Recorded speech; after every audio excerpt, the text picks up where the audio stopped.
Assalamualaikum warahmatullahi wabarakatuh. Saya Devi Alia Rahmadani dengan NPM 21412011 dari kelas akuntansi 21A.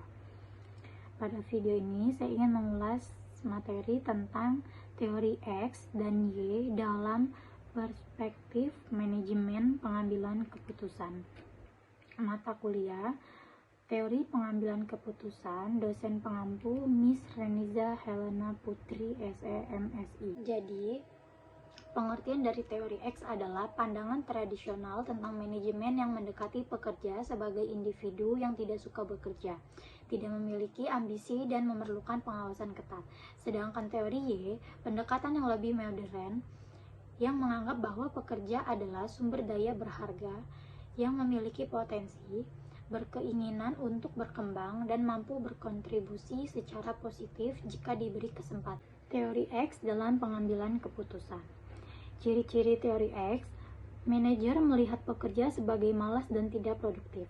Pengambilan keputusan cenderung otoriter. Pekerjaan dipecah menjadi tugas-tugas sederhana dan rutin. Dan yang terakhir, pengambilan keputusan berorientasi pada kontrol dan pengawasan. Teori Y dalam pengambilan keputusan. Ciri-ciri teori Y: manajer melihat pekerja sebagai individu yang kreatif dan berpotensi. Pengambilan keputusan berbasis partisipasi dan kolaborasi. Pekerja didefinisikan sebagai tugas yang menantang dan bermakna. Dan yang terakhir, pengambilan keputusan berorientasi pada pemberdayaan dan motivasi. Pengaruh teori X dan Y dalam pengambilan keputusan. Teori X, pengambilan keputusan cenderung otoriter dan kurang persuasif. Pekerja diarahkan dan dikontrol secara ketat. Sedangkan teori Y, pengambilan keputusan melibatkan pekerja, memberikan mereka tanggung jawab dan memberi kesempatan untuk berkontribusi. Manajemen berfokus pada pemberdayaan. Keputusan manajemen berdasarkan teori X. Studi kasus, perusahaan menggunakan pendekatan teori X dalam pengambilan keputusan. Manajemen memberikan sedikit ruang bagi partisipasi karyawan dalam proses pengambilan keputusan. Dalam studi ini, kita akan melihat bagaimana perusahaan mengambil keputusan berdasarkan pendekatan teori X dalam manajemen. Teori X mengasumsikan bahwa pekerja pada dasarnya malas, tidak memiliki ambisi, dan memerlukan pengawasan ketat.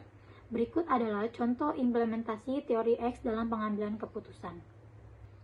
Latar belakang perusahaan manufaktur yang beroperasi dalam industri yang sangat kompetitif.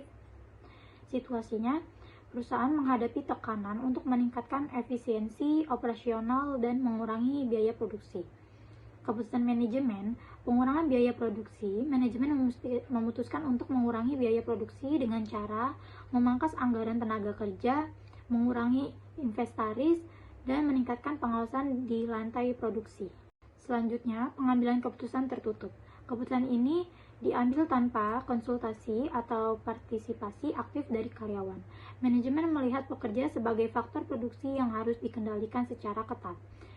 Pengawasan ketat meningkatkan pengawasan di lantai produksi dan pemantauan ketat terhadap kehadiran dan produktivitas karyawan. Dan tujuan utama efisiensi operasional dan pengurangan biaya.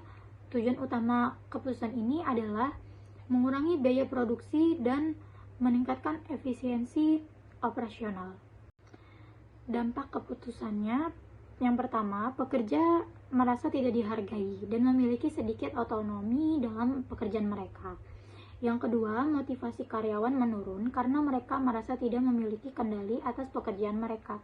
Yang ketiga, memungkinkan peningkatan produktivitas yang mungkin diperoleh melalui partisipasi karyawan tidak tercapai. Dan yang terakhir, peningkatan efisiensi operasional dicapai, tetapi hubungan antara manajemen dan karyawan mungkin menjadi tegang. Selanjutnya, keputusan manajemen berdasarkan teori Y. Studi kasus, perusahaan menerapkan prinsip-prinsip teori Y dalam pengambilan keputusan. Manajemen menggandeng karyawan dalam proses pengambilan keputusan, memberi mereka tanggung jawab, dan berfokus pada pemegang potensi individu. Dalam studi kasus ini, kita akan melihat bagaimana perusahaan menerapkan prinsip-prinsip teori Y dalam pengambilan keputusan. Teori Y mengasumsikan bahwa pekerja adalah sumber daya berharga yang memiliki potensi, berkeinginan untuk berkembang, dan mampu berkontribusi secara positif jika diberi kesempatan. Berikut adalah contoh implementasi teori Y dalam pengambilan keputusan. Latar belakang perusahaan teknologi yang beroperasi di industri kreatif. Situasi, perusahaan ingin merangsang inovasi dan kreativitas di antara karyawan serta meningkatkan tingkat partisipasi dalam pengambilan keputusan. Keputusan manajemen yang pertama, memberdayakan karyawan. Manajemen memutuskan untuk memberdayakan karyawan dengan memberi mereka tanggung jawab lebih besar dalam mengelola proyek dan membuat keputusan. Selanjutnya, partisipasi dalam pengambilan keputusan. Keputusan strategis dan operasional diambil melalui proses yang melibatkan partisipasi aktif dari karyawan. Mereka memiliki kesempatan untuk memberikan masukan dan ide. Fokus pada pengembangan potensi. Manajemen memberikan pelatihan dan kesempatan pengembangan bagi karyawan untuk meningkatkan keterampilan mereka. Tujuan utama, inovasi, kreativitas, dan pertumbuhan karyawan. Tujuan utama keputusan ini adalah merangsang inovasi, meningkatkan keaktivitas, dan memungkinkan karyawan untuk tumbuh secara profesional. Dampak keputusannya yang pertama, karyawan merasa dihargai dan memiliki rasa kepemilikan atas pekerjaan mereka. Yang kedua, motivasi karyawan meningkat karena mereka merasa diberi kepercayaan dan tanggung jawab. Yang ketiga, inovasi dan kreativitas ditingkatkan. Karyawan memiliki kebebasan untuk mengemukakan ide. Dan yang terakhir, pengembangan potensi individu menjadi fokus dan karyawan merasa didukung dalam pertumbuhan mereka. Sekian dari saya ucapkan terima kasih. Wassalamualaikum warahmatullahi wabarakatuh.